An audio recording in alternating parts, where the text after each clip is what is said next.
Bonjour, pour ce dernier chapitre, je vous propose de voir ce qu'il se passe lorsqu'on effectue des calculs de probabilité avec plusieurs variables aléatoires.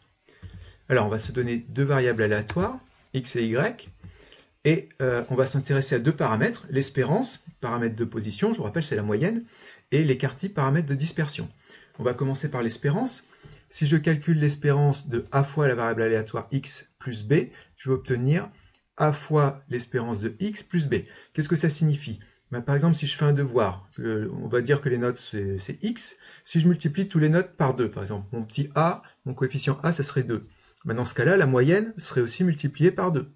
Donc l'espérance de 2 fois x, ça serait 2 fois l'espérance de x. Si je choisis d'augmenter toutes les notes d'un point, donc je fais plus 1, mon coefficient b serait égal à 1. Dans ce cas-là, la moyenne aussi est augmentée de 1. On dit que l'espérance est linéaire. Calcul de espérance de x plus y. Imaginez, je fais un premier devoir sur 10, un deuxième devoir sur 10, et ensuite je fais la somme des notes de ces deux devoirs. Comment calculer la moyenne? Le plus simple, c'est de faire la moyenne du premier devoir plus la moyenne du deuxième devoir. Donc espérance de x plus y, c'est espérance de x plus espérance de y. Enfin, espérance de x moins y, vous avez deviné, espérance de x moins espérance de y. Donc pour l'espérance, c'est facile, puisque l'espérance est linéaire. On va passer au calcul de l'écart type, là c'est un petit peu plus difficile. Pour calculer l'écart type, on va commencer par calculer la variance. Je vous rappelle, la variance c'est le carré de l'écart type.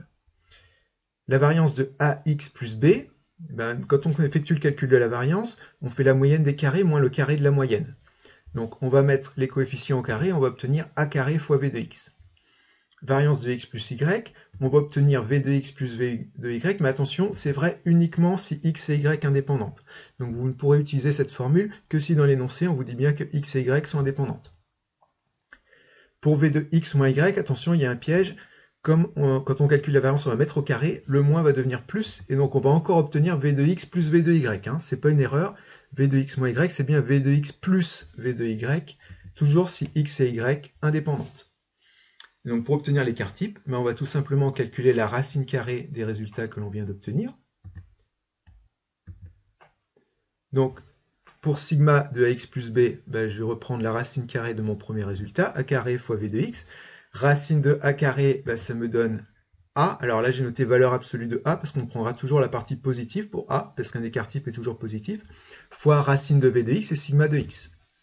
Sigma de x plus y, c'est racine de v de x plus v de y, et comme la variance c'est le carré de l'écart type, racine de sigma carré de x plus sigma carré de y, toujours si x et y indépendantes. C'est le même résultat qu'avec la variance. Et sigma de x moins y, toujours racine de sigma carré de x plus sigma carré de y, si x et y indépendantes. Vous faites bien attention, c'est toujours plus. Racine de sigma carré de x plus sigma carré de y, parce qu'en calculant la variance, on a mis au carré.